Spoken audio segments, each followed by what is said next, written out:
अस्सलाम वालेकुम वरहमतुल्लाहि वबरकातुहू। मेरे एक दोस्त हैं, उन्होंने कहा कि भाई आजकल जो बलात्कार हो रहे हैं इसके विषय में आप कोई वीडियो बनाएं। तो मैंने सोचा कि बेहतर है भाई, बनाता हूँ। मैंने जो देखा है, हमारी समाज को बिगाड़ने के लिए हमारे सरकार खुद जिम्मेदार है। समाज का अंदर कोई भी गलत काम अगर हो रहा है तो वो सरकार की बिना मर्जी के नहीं हो रहा, क्योंकि हमारी सरकार में बैठे हुए सब पुराने तड़ीपार, सब ये सारे बुरे काम करने के बाद ही तो वो नेता बने हैं, तभी तो उनको पब्लिक ने चुना है। जब हमारे रहबरी, जिनके पीछे हम चल रहे हैं, वो खुद इस गंदे कल्चर के अंदर लुप्त हो चुके हैं, वो इसको बढ़ावा देते हैं। आप अपने बच्चों को अगर सुरक्षित रखना चाहते हैं तो मेरा आप सभी से निवेदन है कि आने वाले 2030 तक अगर आपके बच्चे आपसे प्यार करते हैं और अगर आप बच्चों से प्रेम करते हैं, अगर उनसे कोई दुश्मनी नहीं है, तो ये मान के चलो अब से 2030 तक अपने बच्चे को ना तो स्कूल भेजना, ना ही कॉलेज भेजना, और ना किसी जगह उनको अकेला भेजना। अपने बच्चों की ऐसे ही हिफाजत करना जैसे एक कुतिया ब्याने के बाद अपने बच्चों को अकेला नहीं छोड़ती जब तक उनकी आंखें नहीं खुलती। मुर्गी अंडे से बच्चे निकालने के बाद जब तक उनको नहीं छोड़ती, जब तक वो खुद चल फिर के दाना चुगने नहीं लगते। ऐसे 6 साल तक आप अपने बच्चे के जीवन को बचाएं, 2030 तक, क्योंकि सरकार तो चाहती यही है, क्योंकि सरकार शैतान की गुलाम है। हमारी जो सरकार है, आप ये ना समझें कि आप हिंदू, मुस्लिम, सिख, ईसाई के अंदर हमें डाइवर्ट किया गया है। हमारे ऊपर ऐसे कानून लाए जा रहे हैं, इसीलिए तो हमें कहीं बांग्लादेश का टेलर, कहीं श्रीलंका का, कहीं इधर उधर का दिखाया जाता है। ये जानबूझकर हमारे समाज के अंदर बहुत बड़ी हिंसा कराएंगे और उस हिंसा के अंदर बहुत लोग मारे जाएंगे। बहुत लोग, कोई ये ना समझे कि मेरा मुख्यमंत्री हम में से है, मेरा प्रधानमंत्री हम में से है, हम बच लिए जाएंगे। नहीं भाई, आप लोग उनकी पॉलिसी को नहीं समझेंगे। बांग्लादेश में कुछ कांड करा, शेख हसीना भारत में शरण ले लिया, हवाई जहाज से आ गई। श्रीलंका वाला कोई दूसरे देश पहुंच गया, ऐसे यहाँ वाला भी कहीं और चला जाएगा। आप ये ना समझना, वो अपना फ़्लाइट में बैठेगा और इसके बाद रवाना हो जाएगा। आप समझ नहीं रहे शैतान के षड्यंत्र। शैतान ने हम लोगों को अलग अलग करने के लिए ही तो ये राजनीति वाली पॉलिसी पूरी दुनिया में लगाई। हमें किसी के नोट की ज़रूरत नहीं थी। हम उन सोने और चांदी के सिक्कों में व्यापार करते थे, सोने और चांदी के सिक्कों में व्यापार करते थे। आज एक कागज़ के टुकड़े को लेकर घूमते हैं। ये कागज़ डिवैल्यूएशन होने वाला है बहुत जल्दी। इस कागज़ की कोई मान्यता नहीं रहेगी, क्योंकि अब ई रुपया आएगा डिजिटल, जो आपको चिप लगाएंगे। वो चिप जब लगेगी जब आप बहुत ज़्यादा टूट जाएंगे। सबको मालूम है कि वो चिप लग जाएगी तो शैतान की मोहर है, शैतान की छाप ले लोगे। बहुत लोग जानने लगे हैं ये बात, इसलिए उन्होंने क्या काम करा कि ये हिंसा के अंदर इन लोगों को मारेंगे, एक दूसरे को कमज़ोर करने के लिए इन दोनों को ही लड़ाएंगे। हमारा कोई खर्चा नहीं हो। सरकार तो चाहती है कि पॉपुलेशन बहुत ज़्यादा कम हो। सरकार कौन जो वहाँ से चल रही है, ये सरकार नहीं है। अगर ये सरकार होती तो मुख्यमंत्री, प्रधानमंत्री बनने से पहले कौन चलाता है? चुनाव होते हैं 5 साल, हर 5 साल में जो आचार संहिता लगती है, फिर सरकार कौन चलाता है? जो उस वक्त सरकार चलाता है वही चला सकता है ना हमेशा सरकार। फिर नेता और मंत्री क्यों बनाए जाते हैं? नेता और मंत्री हमारी आवाज़ को दबाने के लिए, वो हमारी हमदर्दी करने के लिए नहीं बनाए गए, वो हमारी एकता को ख़त्म करने के लिए बनाए गए हैं। आप समझते हैं कि हम बहुत अच्छे धर्म में हैं, हम हिंदू हैं, हम समझते हैं मुसलमान के धर्म में हम बहुत अच्छे हैं, ईसाई जिसमें पैदा होगा वो समझते हैं हम बहुत अच्छे हैं। मेरे भाई हमारे सबके धर्म अच्छे हैं, हमारे ऊपर बैठे हुए आका ये शैतान है। अभी आपको मैं कहना नहीं चाहता क्योंकि मेरी जो वीडियो सभी समाज हैं, महिलाएं भी देखती हैं। अब आने वाले दौर के अंदर आपकी बस्ती के सामने, आपके घर के सामने लड़का और लड़की जिना करेंगे, संभोग करेंगे, आप नहीं रोक पाओगे। कानून ऐसा दे रहा है उनको, फुल सिक्योरिटी देंगे। आपकी बेटी आपके सामने घर के अंदर किसी को भी बुला सकती है। वो लड़की 16 साल में शादी के अंदर कर दी जाए, लड़की 16 साल में आए तो शादी कर दी जाए। ये हर धर्म के बुजुर्गों का सिद्धांत था, कोई भी धर्म के हों। उनको मालूम था कि अगर ये न संभल, अगर ये इसको अपन ने ज़्यादा रोका, कहीं शैतान ने बहका दिया, कोई पाप कर लेगी तो उसको गुनाह हम पे भी लगेगा, इसलिए वो जल्दी शादी करते थे। आज ये कल्चर ऐसा लाए कि लड़कियों को 3 साल की उम्र से स्कूल में शिक्षा मिलती है तो 15-16 साल तक वो माँ बाप का कोई गुण उनके अंदर नहीं आता, माता पिता का। क्योंकि माता पिता भी आजकल एजुकेशन वाले ही हो गए, अनपढ़ तो है नहीं है। वो जैसे माता पिता है वैसी उनकी संतान है। अब इनको कोई बाप नहीं बना सकता, क्यों कि जब इनकी शादी की उम्र होगी तो जो कई बार तो अपने गंदगी को साफ करवा लेंगी, पेट के अंदर जो दवाएं गोलियां खाएंगी उनसे फिर दोबारा ये माँ नहीं बन पाएंगी। और ऐसा होना है, ये हकीकत कह रहा हूँ भाई, गलत नहीं कह रहा मैं, आपको यकीन हो या नहीं हो। क्योंकि ये इतना ज़्यादा होगा, अभी तो पार्कों में छुपके हो रहा है, हॉस्पिटलों में। ये अभी अत्याचार जो हो रहा है ये बहुत कम हो रहा है। ये अत्याचार को बढ़ावा देने के लिए ही तो बलात्कारियों को जेल से बेल दी जाती है, ताकि लोगों का दिमाग उनकी तरफ बोले कि इसने इतने बलात्कार करे और ये आज घूम रहा है तो मैं भी घूम सकता हूँ कल को। ये जहन को पलटा जाता है। बलात्कारी जब जेलों से बाहर निकलने लगे तो समझना कि अब बलात्कार बहुत ज़्यादा होंगे।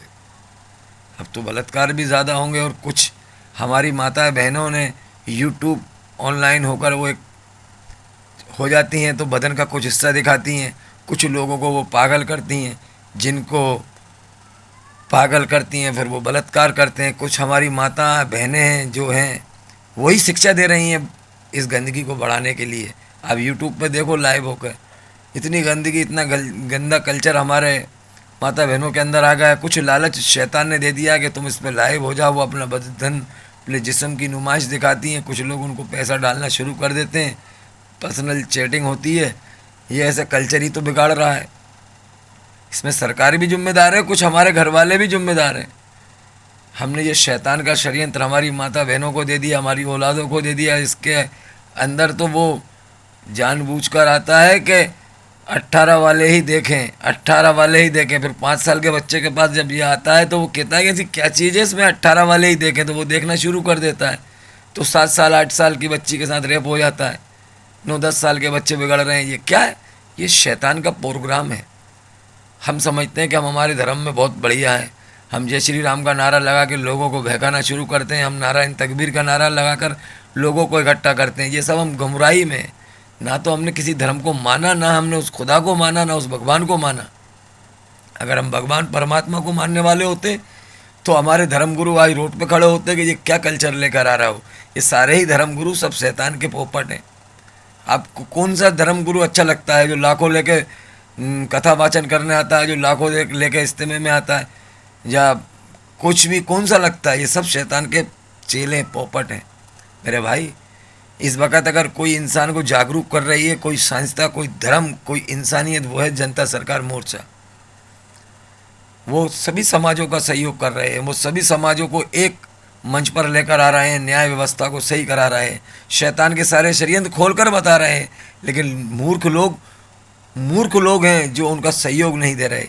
वो मूर्ख जो धर्मगुरुओं के पीछे चल रहे हैं। ये धर्मगुरुओं ने वो लगाते टाइम किसी ने मना करा, लेकिन उन्होंने मना करा अपनी जान को जोखिम में डालकर। उन्होंने पुलिस के डंडे भी खाए, उन्होंने सब कुछ सहा। क्यों? कि वो इंसानियत को बचाने के लिए निकले हैं।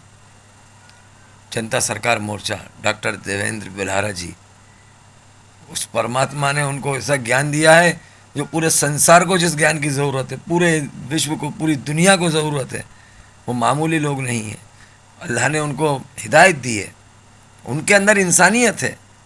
वो वैसी जानवरों को उनकी औकात दिखाने के लिए आए हैं, क्योंकि वो इंसान है। ये वैसी जानवर जो आज कल्चर लेकर आ रहे हैं, हमारी माता बहनों जो आजकल जो पहनावा पहनकर मार्केट में निकल रही हैं, यही तो शैतान चाहता है कि आप ज़्यादा से ज़्यादा नंगी होकर निकलें, लोग आपके बदन को देखें। शाम को आप तो घर पहुंच जाएंगी, आपकी जगह कोई दूसरी हमारी माँ, बहन, बेटी, भांजी, चचा या भतीजी वो उनके अंडर में आएगी, उसका वो उपयोग करेंगे। आप ऐसा कपड़े ना पहनो। मेरी बहन, मेरी बेटियों, मेरे बच्चों, मेरी माँ, मेरी बहनों, इन बच्चों को बचाओ। आपकी पकड़ हो जाएगी। आपके बच्चे अगर कोई भी पाप करेंगे, आपकी पकड़ हो जाएगी। ऊपर वाला किसी को माफ़ नहीं करेगा। अपने बच्चों को वो संस्कार दो। 7 साल से पहले तो घर से निकालो मत ही उनको बाहर, और लड़की को वो शिक्षा मत दो।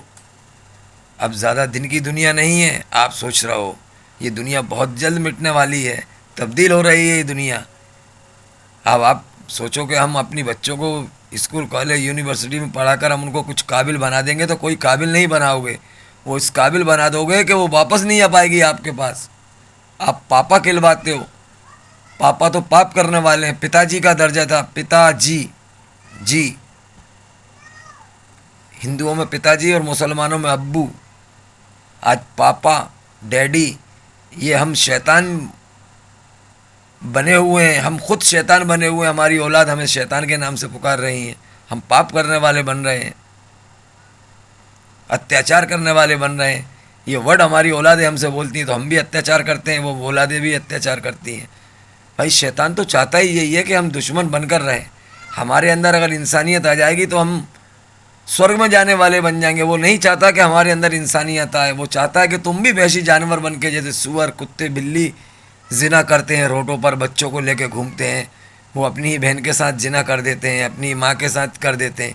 वैसा कल्चर तुम्हारा पैदा हो चुका है। ये सुअर की चर्बी तुम्हारे होंठों से लगने लगी। सुअर की चर्बी से तुम्हें पकोड़े, पॉपकॉर्न, ये सब चीज़ें खिलाकर वो खंजीर वाला खून जब तुम्हारे अंदर पैदा हुआ तो ये तुम्हारी नस्लों के अंदर आ चुका वो कल्चर। वो प्रोडक्ट जो तुम्हें खिला रहे हैं लिफाफे में, पन्नी में बंद करके, वो सुअर के खून चर्बी से बने रहते हैं, जो चर्बी को पिघलाई जाती है, जिसका तेल बनता है। अब उसके जरासीन तुम्हारे बदन के अंदर आ गए तो वो सुअर वाला काम तुम करने लगे। वो इसराइल चाहता ही ये था। बड़े बड़े धर्मों को उन्होंने नष्ट कर दिया। आज कौन धर्म है जो अपनी धर्म के ऊपर हो? अगर कोई व्यक्ति अगर धर्म के ऊपर कायम हो तो मेरे संपर्क करना कि मैं बताऊंगा तुम्हारा धर्म क्या था और तुम्हारे धर्म में क्या चीज़ें मना है। सारे धर्मों के अंदर वो चीज़ें मना है जो मालिक को नापसंद है। आपके घर में भी बेटी की शादी होती है, हमारे घर में भी बेटी की शादी होती है। आपके घर में भी बेटी का पर्दा है और हमारे घर में भी बेटी का पर्दा है।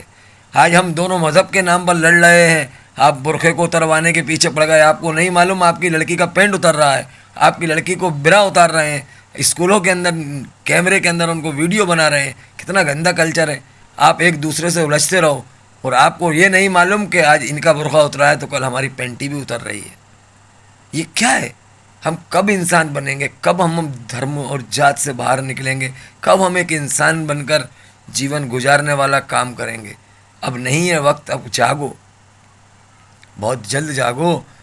जिस रोज़ न्यू वर्ल्ड ऑर्डर लागू हो गया और जिस रोज़ ये डिजिटल रुपया आ गया तो कसम खा के कहता हूँ तुम अपनी बच्ची को रोक नहीं पाओगे, क्योंकि वहाँ से उनको ऐसा पैसा और ऐसी ट्रेनिंग दी जाएगी, अपने दिमाग के अंदर जो चिप लगेगी, तो माँ बाप की एक बेटी इज्जत नहीं करेगी, चाहे मेरी हो चाहे आपकी हो।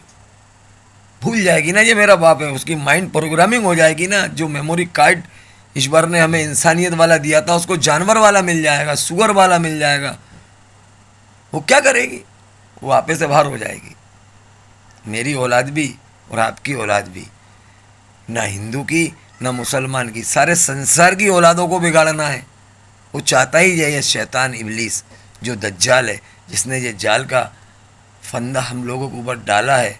हर जगह से केबल लाइन जो निकाली है, हर जगह से इंटरनेट लाइन निकाली है, इस जाल के अंदर हम उलझा के रखा है। बहुत बड़ा षड्यंत्र है। इस षड्यंत्र को समझने के लिए हमें अल्लाह ने एक ऐसा व्यक्ति दे दिया जो लाखों रुपया महीना कमाने वाला था।